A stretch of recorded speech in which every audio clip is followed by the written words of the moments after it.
नमस्कार जय Jagannath mini blog को आपण मन स्वागत।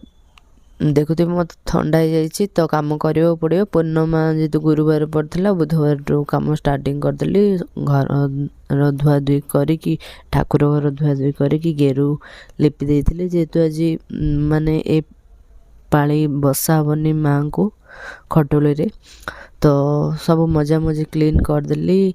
तापरे बासन को पोछिकी रखीदेला मु माने सीढ़ी के आसली गेरु रे माने जो बेदी कहते करने चारिआडे केमती करची। मम्मी तो मो पर बहुत चिड़ुले एते कहीं करचु तो गोटे दीटा दबार एते दबार नहीं। मो माने मु चलची मो काम मु करची।